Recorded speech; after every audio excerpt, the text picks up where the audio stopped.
welcome back to Miracles Happen. Hi there. Thanks for having me back. Man, I am so happy to talk to you today. You have no idea. It's been a year since we last spoke, and we foreshadowed this very cool topic of spirit babies, and now we're talking about it, so yay. Yay, absolutely. I'm so excited. Yes, me too. Like you don't even know. Or maybe you can feel it. Maybe the babies are telling you how excited I am. I'm pretty sure they set this up, so yeah. I think so.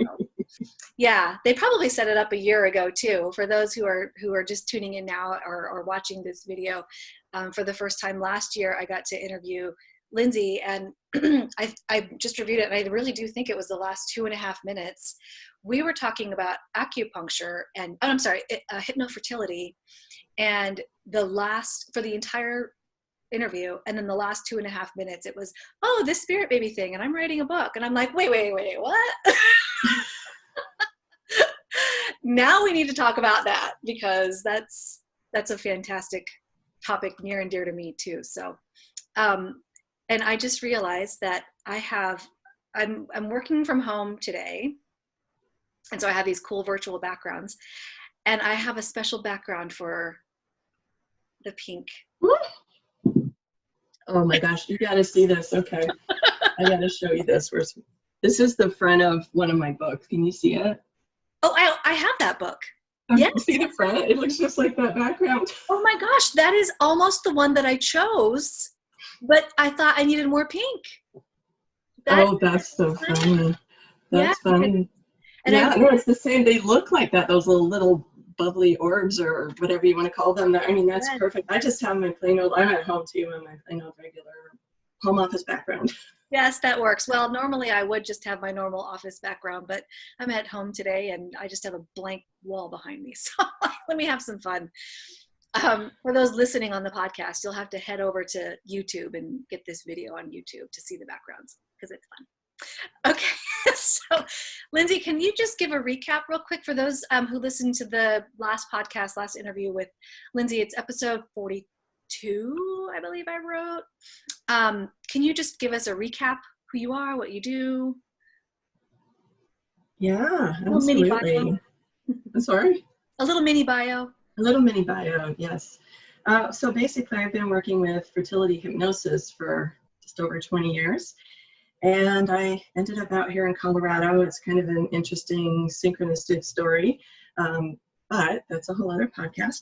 So, but here is sort of a hot spot for fertility here in the Denver area, with 2 of the biggest clinics in the world being here. And also just the Colorado area being just an interesting energy. I wrote a little bit about it being like a vortex in my second book. Just sort of the energy and the attraction that is here. So I felt like I was really drawn to be here in Colorado. And my husband and I, he's a hypnotherapist as well, and he was in practice here, and I was in Chicago, and ended up that we met actually at a conference, and ended up married, and I came out here to join his practice. Well, it was right about that time that all of a sudden fertility started coming my way. So there was no such thing exactly as hypnosis or fertility at that time. It's not that people didn't do it. It's that nobody was really specializing in it. It really kind of wasn't a thing. So with hypnotherapists, we work with whatever comes in to the office. We can help, but there wasn't anything specific. And all of a sudden, I had all of these women coming in for help in this area. So the interesting thing that happened at the time was women were getting these 0% or less than 3% chances of getting pregnant, and a lot of times they were being just told, go home, forget it, figure out how to be childless or adopt, that kind of thing. And so they were coming to me for various reasons. One came in for a phobia of needles, because if you are going to do some medical treatment, especially IVF, you're going to not be able to do very well if you have that issue. And then, to see if they could adjust their hormones, or to see if they could release some of the attachments that they had, or the way they wanted things to be, or deal with the grief or the emotions.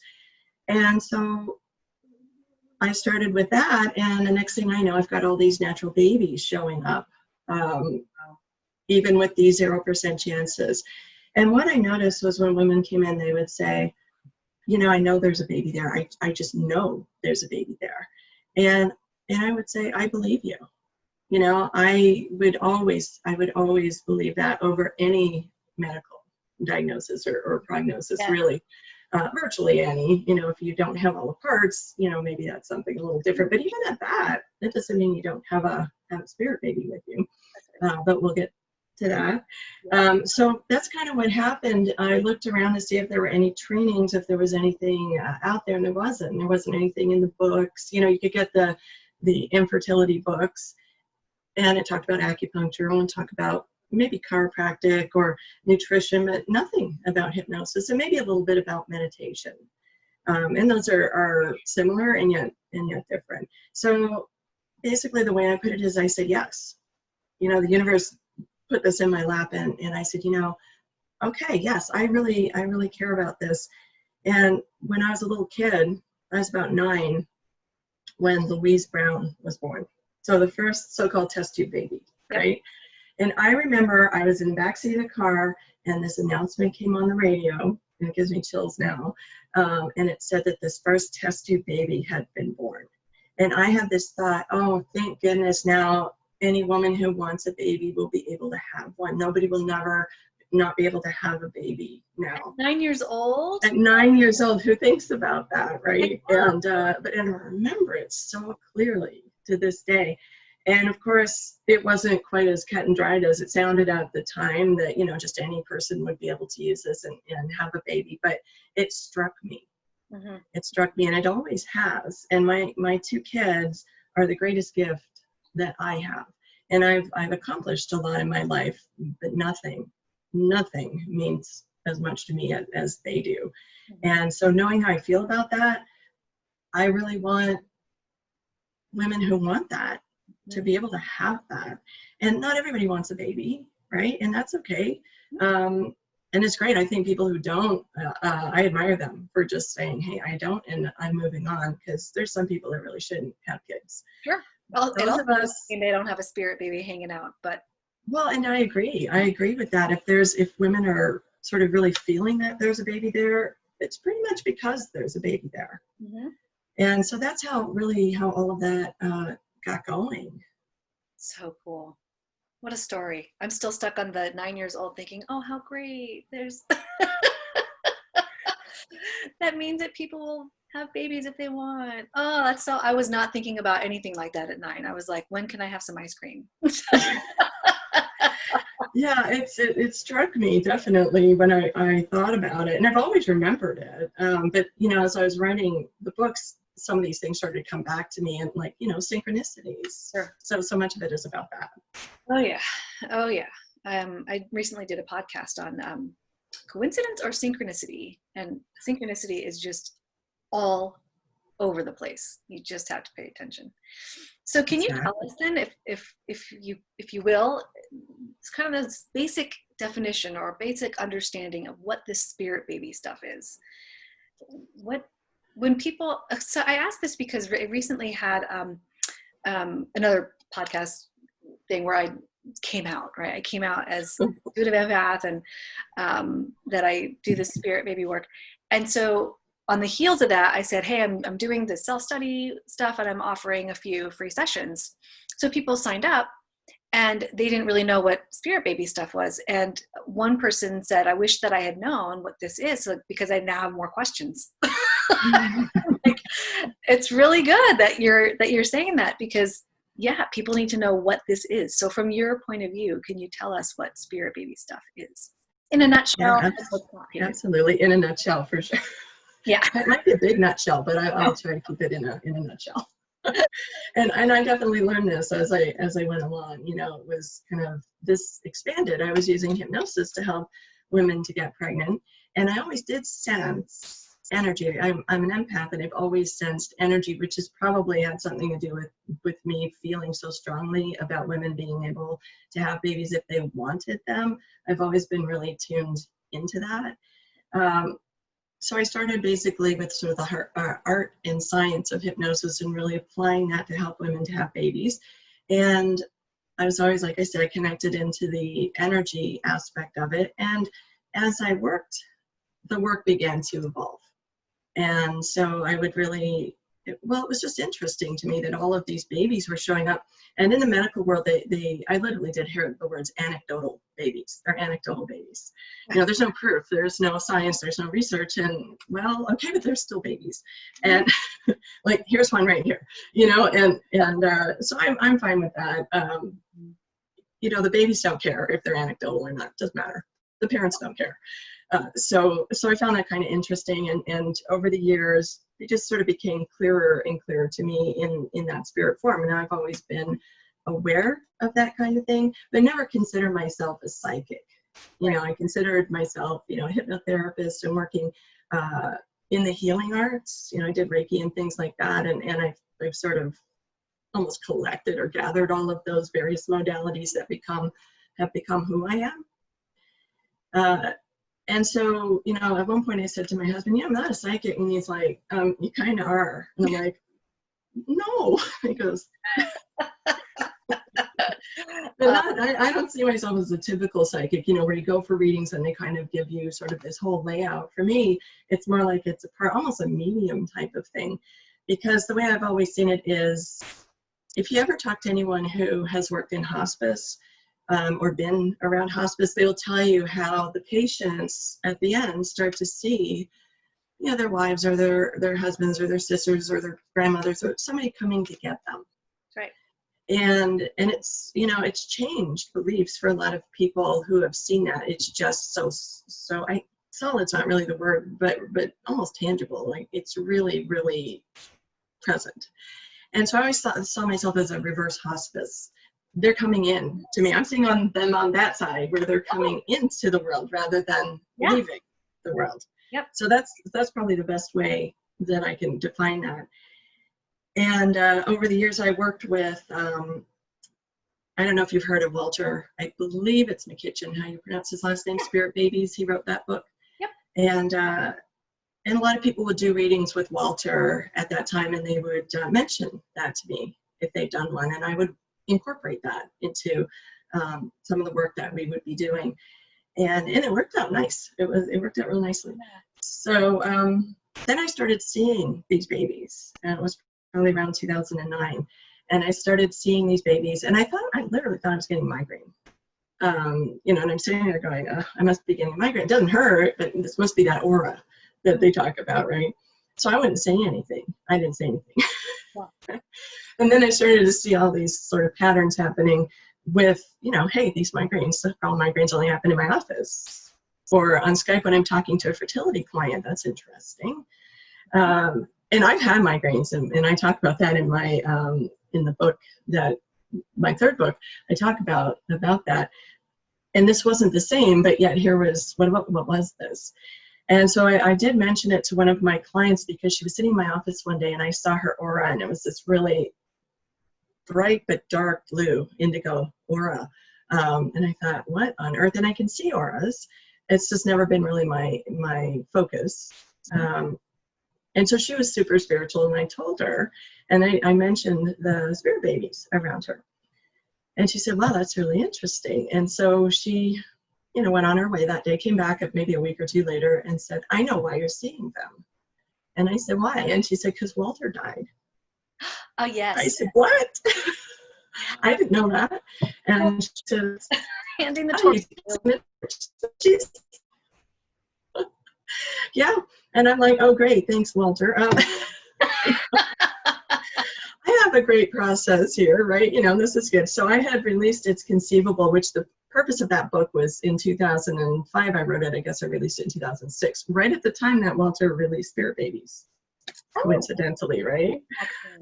Oh. Yeah, yes. So people had actually sent me copies of his book, and I guess vice versa, because there were some similarities definitely in them, although the first one was written to really let people know that this was an option, because no one knew that it was. Mm-hmm. And to me, hypnosis is the missing link. It can tie everything together. So when everything else is not working or things aren't quite falling into place, hypnosis does tend to unify. So I call it the missing link.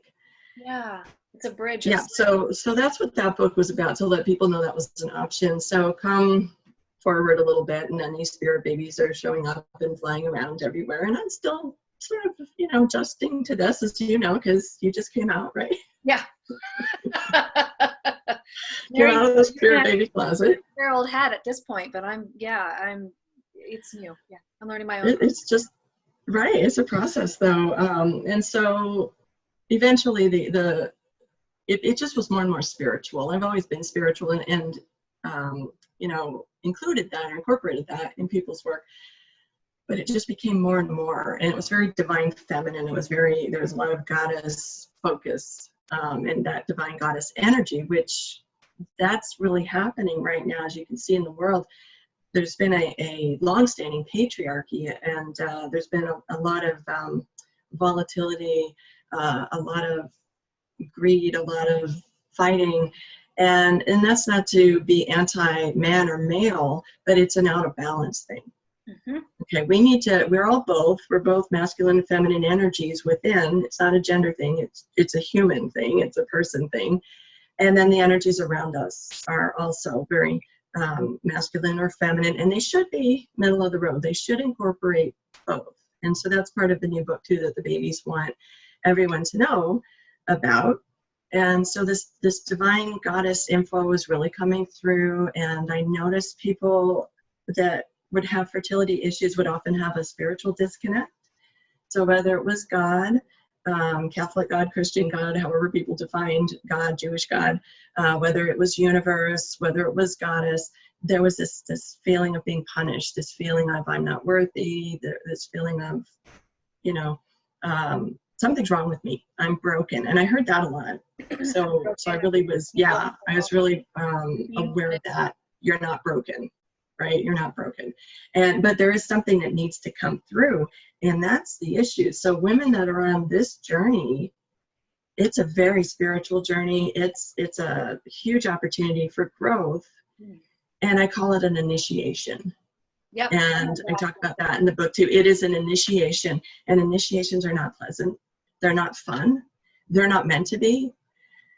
There is something here that is driving you, and you can answer the call, like Joseph Campbell's hero's journey, right? You can answer the call or not, and it'll keep on calling. And then your life, really, even if you don't answer the call, that was your answer. Mm-hmm. So it's still coming together that way. So the second book, The 3 Keys to Conception, I wrote to incorporate more of that. And then backtracking a little bit, a few years ago, I moved to the States. I'm from Canada. So it was about 1993 when I moved to the US. And I had a lot of spiritual awakening stuff happening prior to that and around that time. And I had taken a sort of meditation, actually crystal enhancement type course, which was interesting. I wasn't even particularly aware or interested in crystals, but that was where I was guided to. So that was really interesting. And we did this meditation to connect with our spirit guides. And one of my spirit guides, I guess one of my main spirit guides, it's hard to get words. So I call him a him, I guess. He's actually an infinity symbol. And his name is Orb. And I learned this. And so we would do this automatic writing so that we could, that's one way of learning to communicate with your spirit guides. And so you would tune in, do your meditation, tune into your guide, and just, take a pen, and you can do it with a computer, typewriter, whatever. And sit there and sort of wait. And so I would get images, or I would get words. And the first word I got was meditate. So here I am writing meditate, meditate, meditate, pages and pages of meditate. So everybody else is getting all these things, right? all this advice, all of these, and I'm getting meditate. And I'm like, okay. I'm doing this. I'm meditating every day, and I'm doing this class and all of this. And I'm like, could I please have another word? Like, come on, I want something like everybody else is getting, right? And so after a while, I get another word. One word, listen. I'm like, okay. all right, I'm listening. Okay, or I'm listening. So now I'm getting listen for, weeks. I don't know how long that went on, a couple of months. And I'm like, okay, I get it now. I'm meditating and I'm listening. So can I have something else? Yes, one more word. Trust. Meditate, listen, trust. Trust. Oh my God. And I'm like, okay, so this is so profound, but at the time, right, it's like, come on, people are writing books and guides and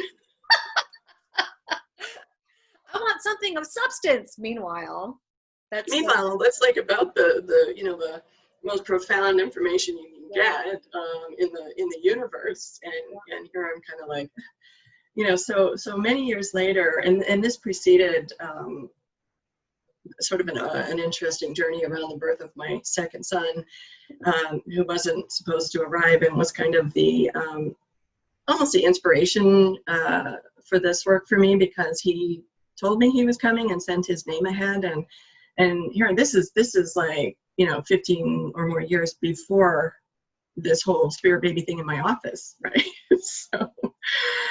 so I'm going with it. So as this book comes along to me, it comes through, and I get, okay, you're gonna section this, and you're gonna have 3 sections in the book: meditate, listen, trust. And then you're going to expand on those things and tie this into the spirit babies and what's really necessary for people on this journey to do. Everybody in this world has their own journey. People are on different journeys, and there are various levels. People on this particular journey, there's definitely a spiritual piece to it. Yeah. And the way I've been guided, the way I've been led is that much more of that. So there's still fertility issues that are not necessarily in this particular vein, I guess you could say. Yeah. If that makes sense. Oh my gosh, it makes so much sense. Actually, that's one of the things that that I've found in my own fertility journey, is that I would push away spiritual stuff, push away, and it kept knocking. And it ended up being one of the biggest areas of growth for me that I wrote about in my book's coming out in the fall. Yay! Wow. But it's very similar in that in fact, my own ability to connect with spirit babies came from my dedication to meditating. And when I began to connect, and they were like, I think before we began this interview, you said something about spirit babies can be bossy. That's what it was like. I'm like, stop it, leave me alone. They're like, no, ha ha ha. And they kept like messing with my radio and shit. And I'm like, yeah, what is this? I'm not a medium. I'm not a psychic. I'm not. So I called somebody who is, and I'm like, what is this? I'm not one of those kids that talk to dead people. I'm not, I've always been highly sensitive, and she said, it's probably because you've been meditating for a long time. It was like a year at that point that I was dedicated to meditating. And then I had healed my own fertility stuff, my trauma, and opened up this whole other arena. So as I'm hearing from you, combined with my own experience, spirit baby work is helping folks get quiet and listen and trust that they are connecting with their own spirit baby. Right. And trust it's coming through. Yeah, it's really empowering. It's quite different than, I don't know what I'm doing in my life, let me go talk to a psychic. It's not that. It's more, I'm getting these messages and the validation is amazing. Thank you. That's the word I was thinking, is validation. You know this stuff, and then you get this validation, which we don't need, but we like. Yes. And and it's great. I mean, I love it too, but we don't technically need it. Our guides or the universe would be like, you don't need the validation, but it's also part of the process as well. And whenever now, and this has gone on for years, but anybody who's psychic and even anybody who's sensitive, oftentimes they'll just, like that background you have, that's what they see around me. And people are like, you know, cool. And babies, oh my gosh, and animals are always trying to, hang out with me. And I was on an airplane at one point, and I always sit, my husband and I, we sit at the back, second row from the back. That's my favorite spot. And, I just get on there. Nobody wants the back, these days, who knows? But I always fly Southwest if I can, because you get to pick. So I go into the back. I have my restroom there. Nobody really wants to be there unless they have to be. And so, so that's where we are. And there's this baby way up toward the front of the plane. And this baby is trying to climb over seats to get to me. She sees me and she's like, her arms are out, she's smiling and she's making all her baby sounds. And her mother's trying to hold on to this little baby, as she's squirming over the seat. It was just so funny. And so they'll see me and they'll come to me in stores, which is not always fun because it's like I'm not, the baby came to me. Okay, here's your baby. I know. I'm sorry. Yeah, this is not a good time to be, touching anybody's or baby or having a child come to you, because it's just such a weird world that we're in. But yeah, so it's kind of neat, and I know that's where you're at with that too, and psychics or mediums are going to tell you that kind of thing, and you're aware of it at whatever level it is that you're aware of it right now. Yeah, well, it's I personally I'm beginning to make these connections, like, oh, no wonder babies like me, no wonder animals calm down around me, no wonder, like that. So the more and more that I hear that, that explains some stuff. Mm-hmm. But when I was growing up, I grew up in my mom's family is Hispanic, and it was you don't express feelings. If you have feelings, no, you don't attend to them. You move on. You get your shit done, and that's it. And so I didn't ever tune in to anything. I just pushed everything away. I was being dramatic if I felt things. And that was not a good thing. So I just ignored everything.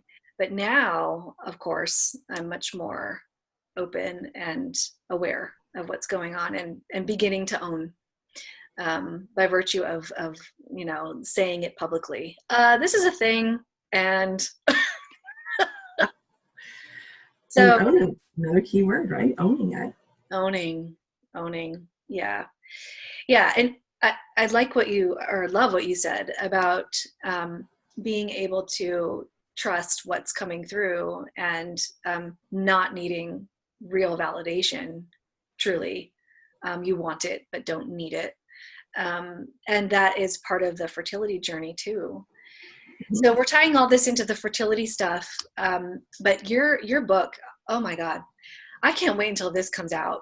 I just wanted to read a little excerpt because people will understand what I mean by how profound. I'm just going to read the very first line. Okay. This is the very first line. As soon as I read this, I was like, oh God. Yep.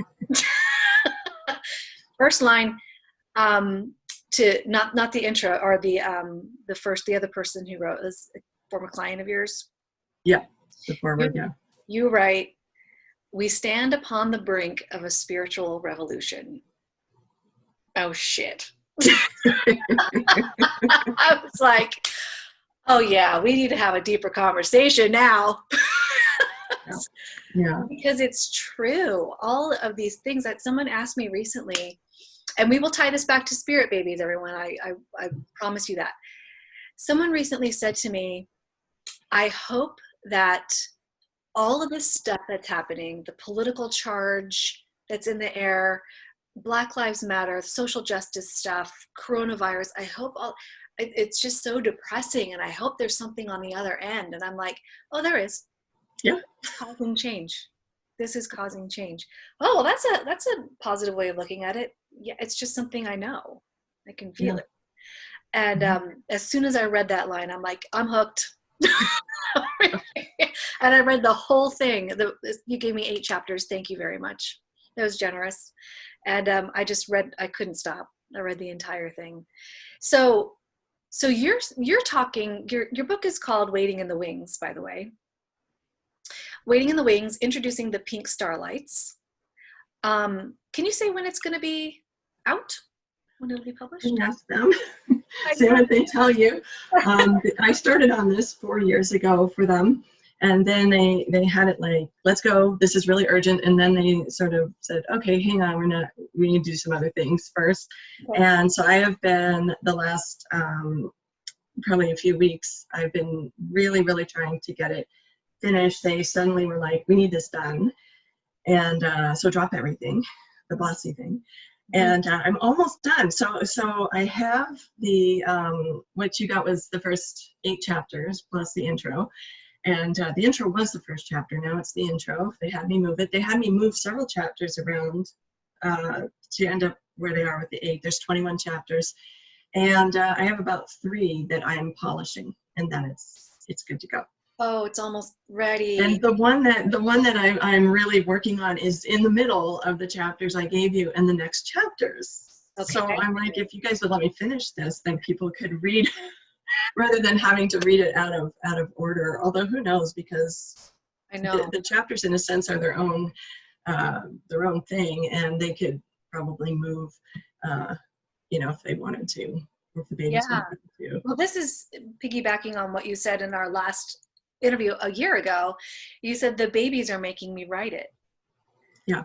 And yeah, it's just that, right? And they're moving things around, and you're just receiving the download, as you say, right? I received downloads. Right. And this is my process at this time. Women are wanting babies. People are wanting babies right now that are interested in this work. And this is my baby. It just happens to be in book form right now. I cannot force it. I cannot control it. Yeah. I cannot make it happen. And that's a big part of the work that I do, is to help people. A lot of times people are trying to left brain their baby, like I'm going to make this happen. I'm going to do this and this and this and this, and it's going to happen. And then when it doesn't, it's brutal. It's brutal. And that's because that's part of this process, is that you can't make it happen. That there is a balance that needs to occur. And so I have to follow my own advice with this book and with its timing. And I always say, your baby's coming at just the right time and in just the right way. And this is so true. And there's things that you can do to support this, but part of that is learning, is following the journey and being open. So the other, what I call the crux of my work, is balancing intention and surrender.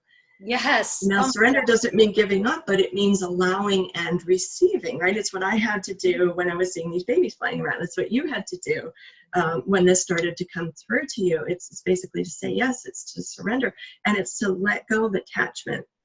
Yep. It is to let go of attachment. They don't come on our schedule, right? Especially Pink Starlights. Now, if somebody just decides to have a baby, they have a baby. That's just a whole different, that's not your path. Yeah. And so there's no point in comparing, this person, eats nothing but chips every day or drink Coke. This person is a drug addict, or this person, whatever the case is. It doesn't matter, because comparing is like the worst thing we can do to ourselves as humans, whatever that is. How much money, how skinny, how whatever. Skinny is the big word for women. All of those comparisons. And it's the same with this. It's to be really centered on our own path and what is going on for us. Man, we speak the same language. And there's a lot of that happening with spirit babies. There's quite a few very spirit baby readers out there. And it used to sort of be psychics would come through with the babies. They would tell people. And again, it seems like it's becoming more of a specialty or more of a thing. Mm-hmm. So the babies that I work with are called the Pink Starlights. So nobody knows that at this point. Very few people. So you're literally introducing the Pink Starlights today. That's their subtitle, Waiting in the Wings, introducing the Pink Starlights. Oh my gosh, that's so cool. I'm getting chills right now. And so, right, and it's and I talk a little bit in the book about my friend who's a shaman, and she and I have this really I don't know, long connection from lives together, and always in, you know, some type of healing field, you know, healing medicine, herbs, various things like that, midwives, that kind of thing. And so we've always been really connected, basically, before we met even physically in the world. And I was talking to her one day, and suddenly babies kind of just came crashing in, and our energies really shift when we talk to each other. So we're both really intuitive, and we receive a lot of information when we're together. And that's probably occurring today too with you and me, because you can see the Zoom freezing up every so often, which is an electronic thing that, you know, the spiritual energy can definitely wreak havoc on. And we were talking this one day, and suddenly she's like, hold on. And I just said something about spirit babies, and she's like, wait a minute. Okay, they want you to know that they're a new species. They're not just spirit babies. And they're coming through. They're different. They have a different purpose, similar but different. And they'll give you their names. They'll give you what they want to be called. So up until then, they were just these generic spirit babies till something around 2016. And but you know, you've probably heard of the indigo children and the crystals and the rainbows, and they've all, like the indigos, came to Earth to really help to start breaking down some of these structures, or some of the ways we have done things, and, you know, the beginnings of a lot of the change that we've had for women, and, you know, for, you know, like the Black Lives Matter, but way before that even started. And so, you know, back in Rosa Parks type of time, those, and they were really coming through pretty tough, dealing with pretty rough childhoods, pretty rough lifetimes, where they had to fight, and they had to be fighters. These are the in that way. Sorry? These are the indigos? The indigos. They had to be fighters. Because they had to break some stuff down. Yep. And so you know, they came through, and then they could start to pave the way for these other babies who are coming through. So the Pink Starlights, so we have crystals, and those are their auras. So their names come from their auras. So indigos are indigo aura. And then crystals are, I guess, crystal, like quartz crystal aura, so they can take on colors. And then rainbows are of all the rainbow colors. So the Pink Starlights came along and said, well, that's our name. And it's because pink is the color of unconditional love. And so that is their energy that they're bringing through. So these other babies have their own purpose. And not everybody's an indigo, not everybody's a crystal, not everybody's a rainbow, and not everybody's a Pink Starlight.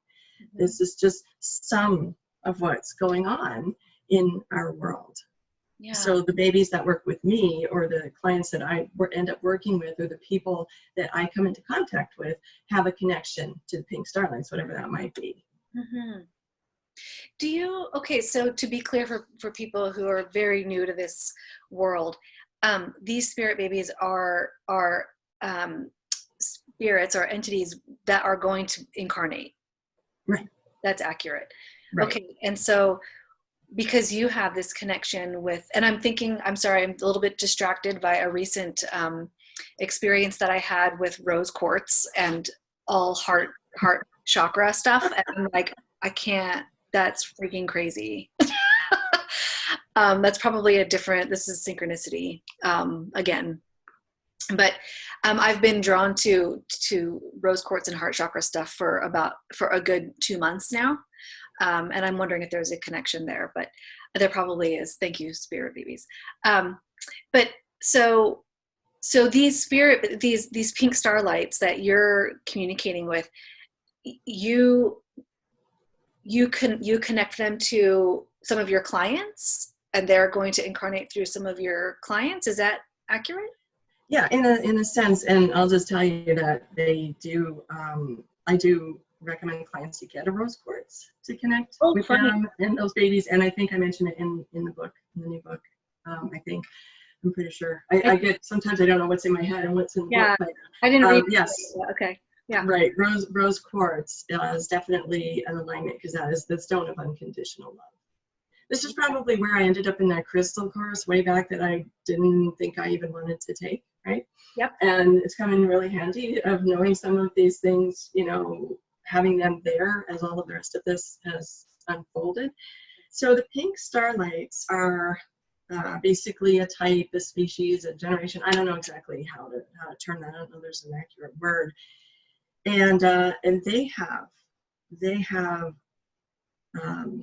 I call it a directive. It almost sounds like Star Trek, but they have a directive. They have a purpose, and they're coming in, following all of these other energy shifting, babies and energies that have come through to help with that planet transcendence that's happening, or that spiritual shift that we're experiencing, right? So they're coming through to bring in a lot of love, unconditional love, and they're coming in a balance, in a super balance. Okay, they're coming here to unite the masculine and the feminine. So they told me, as you read in the first chapter, I think it's in the first chapter of the introduction of the book, that society was going to be dismantled, basically. They didn't tell me it was going to be a pandemic, but they said this is going to come down. Society, this patriarchy, or the way that things have been going, and it's the god of greed that is a really big problem. That kind of motivates everything, whether we're aware of it or not, but especially in the collective. And so they're coming through to help to balance that and to bring this love. And it's not that we don't have love or that the other babies haven't brought love, and babies are love. All babies are love. But theirs is a particular energetic frequency. And I say they're strategically placing themselves. So they're being born, they're choosing certain parents because the parents have something that they need. And I believe we all do that as babies. The Pink Starlights have certain parents that they need, and they have parents that they really need to be open and really willing to look into things they haven't maybe before, to be willing to, people could listen to this and say, that's insane. And it is for them. And then there's people that it resonates with, and they feel like, wow, this is what I needed to know. And it could be one little thing that we said throughout this whole podcast that they needed to know, that they needed to hear. And we need to experience all these things one way or another, whether it's to help us clarify that we don't feel like we're on a certain path, or that we are, right? So. Oh my God. Yeah, I'm sorry to. No, that's okay. I just wanted to comment on one part of your book that so resonated. Well, the first few chapters there. One thing that you mentioned just now that you expanded on in the book is this notion, this unconditional love piece, right?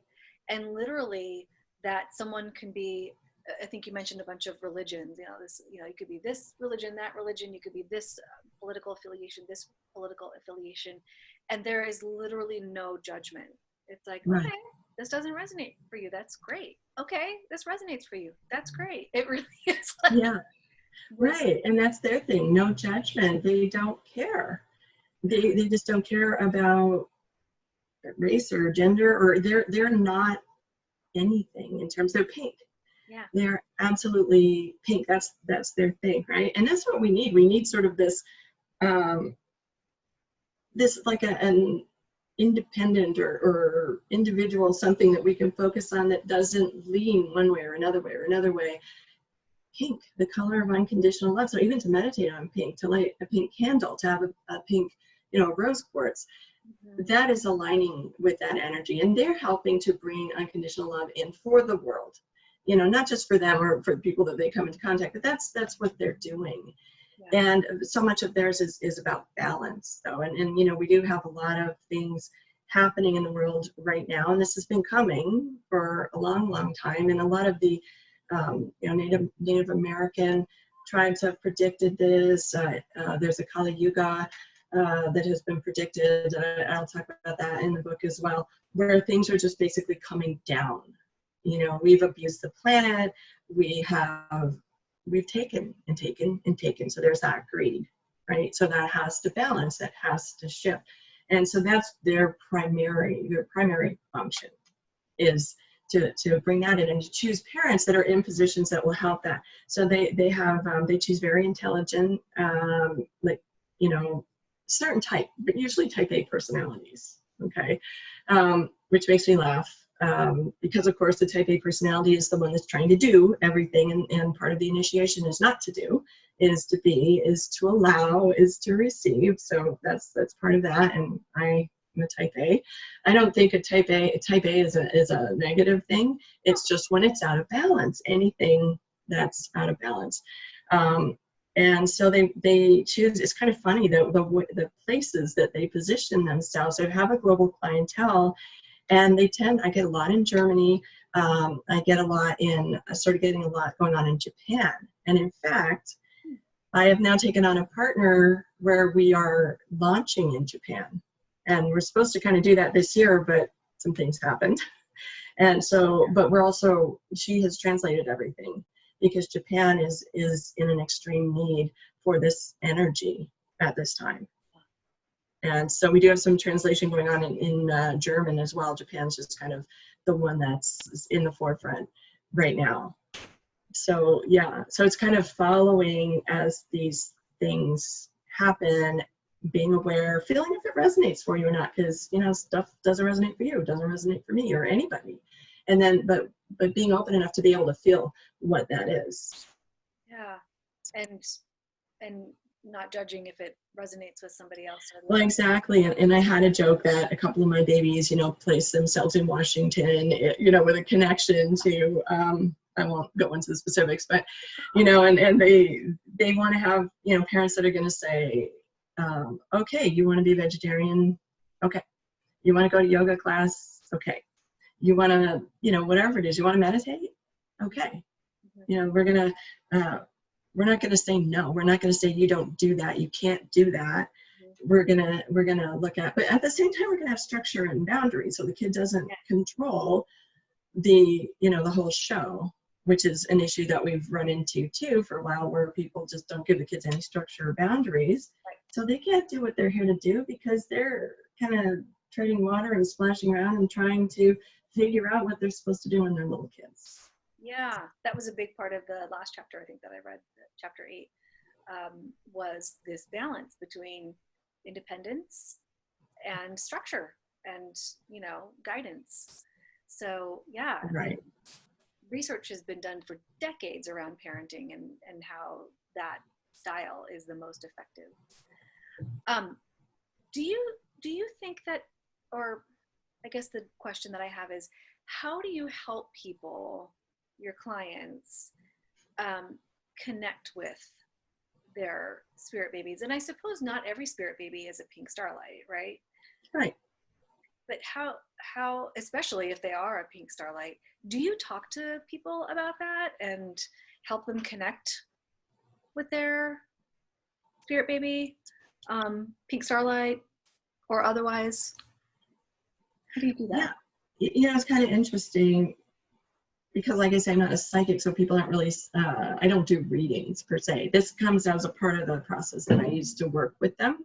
Mm-hmm. And so let's say you were my client, and I would, do an intake with you and notice any spirit babies that might be flying around or sending me, I call it intel, and it's the baby, it's part of the baby's process. I will say the babies are my clients, not you, not the parents, right? Not joke, they just, you pay the bill, but the baby is the one who sets this up at this point in time of the work that I'm doing.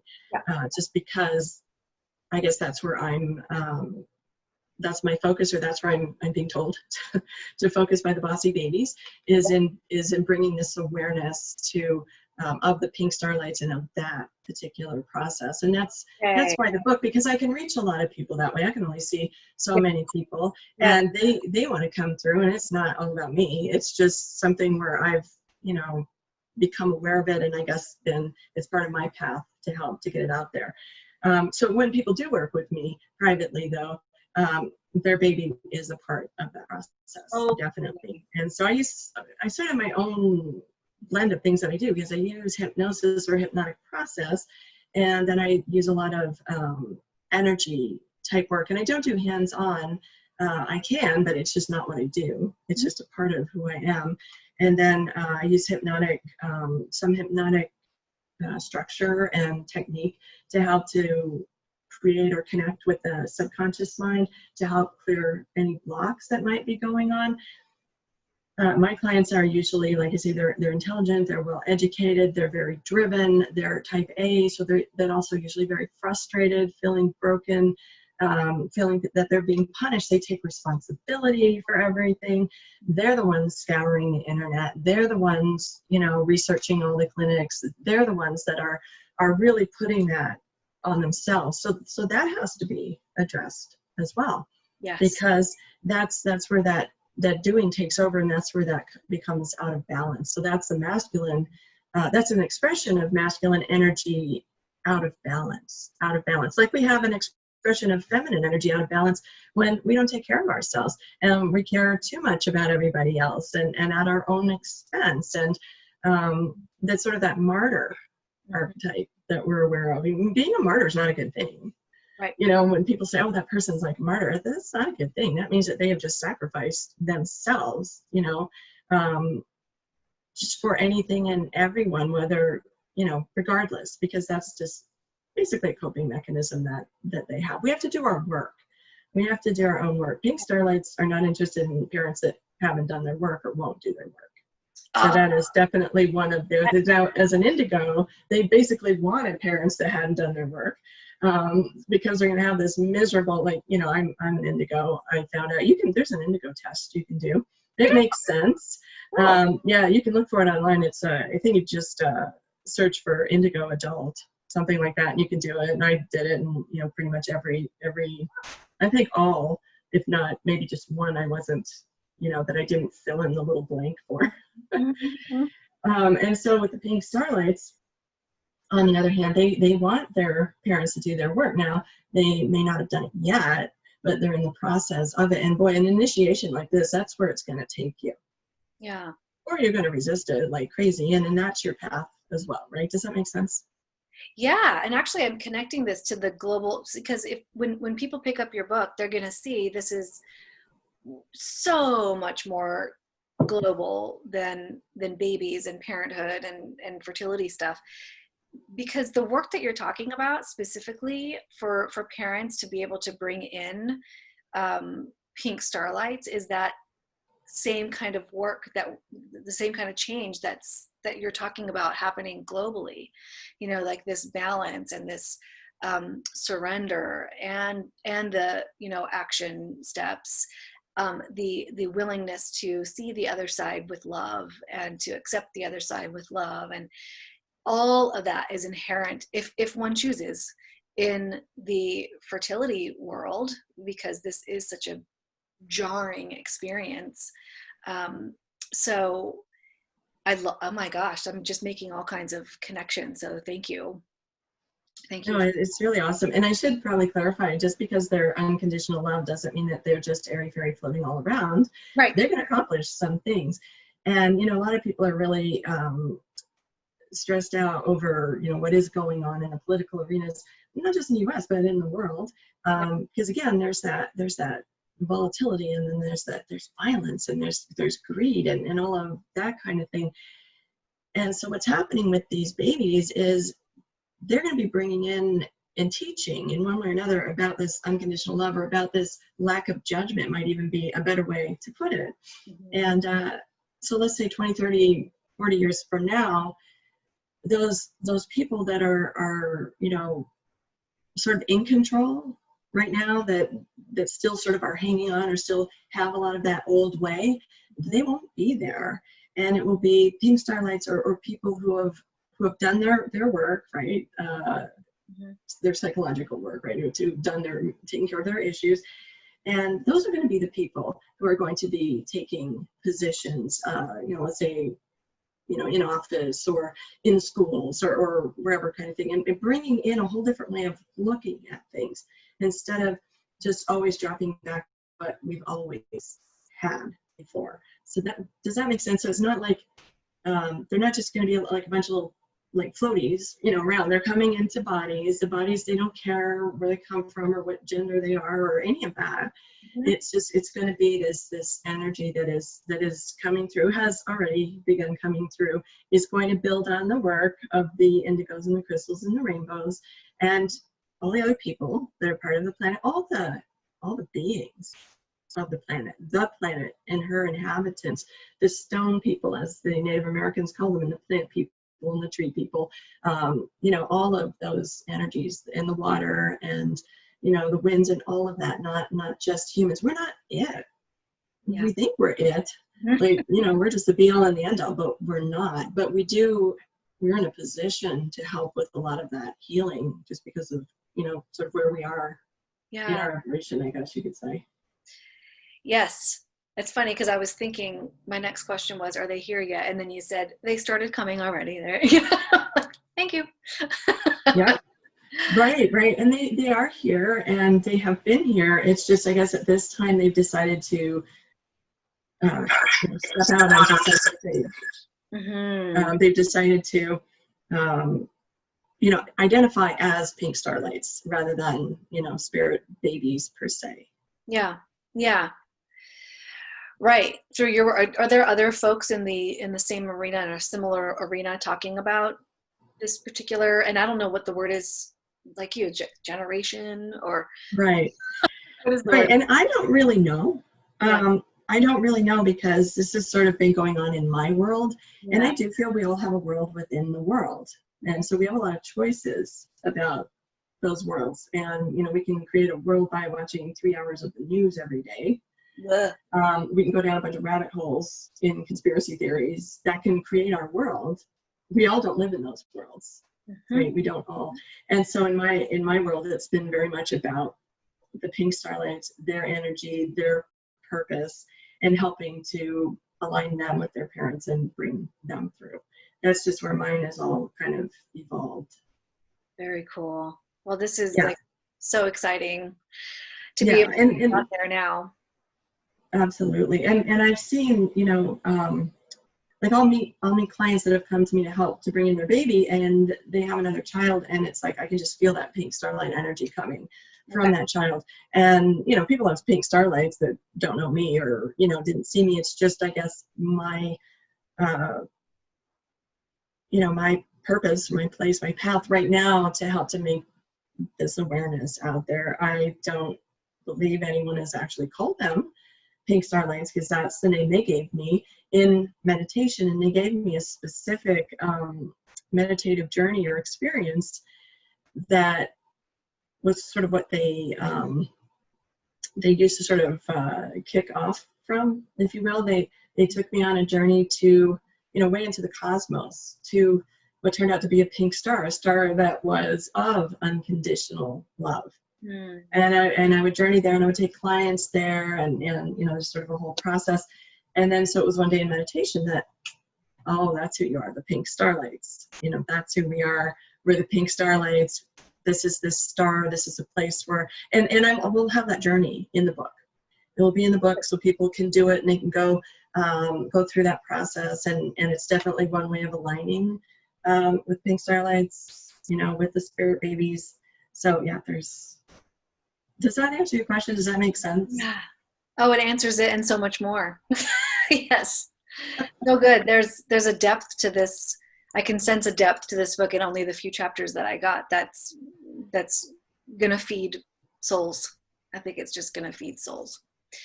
So, oh my God, we could talk forever. But alas, we have to podcast. Is there anything else that you would like to add before we go?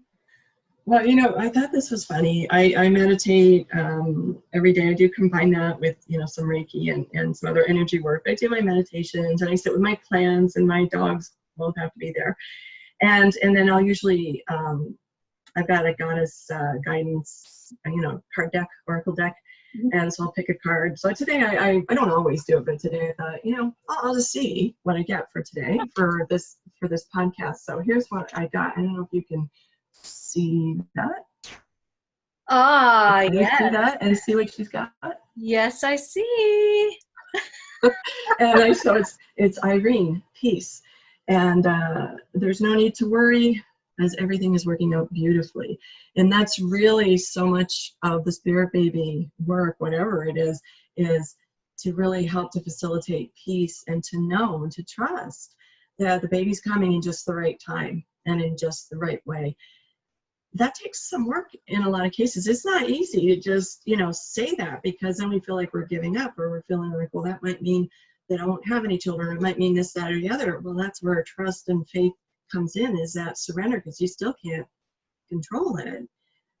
You know what I mean? It is that letting go. And, I had a client years ago, she said to me, she said, well, Lindsay, if I could just have a psychic tell me that I am for sure going to have this baby, a boy or girl, on this date, let's say, I don't know, November 4th, 2016, then I would know for sure, and I could just let go and go about my life. And I said, no, you wouldn't.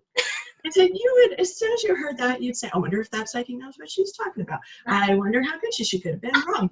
I don't know if I'm supposed to have a boy. Maybe it's supposed to be a girl. What if I change, what if this happens? What if that happens?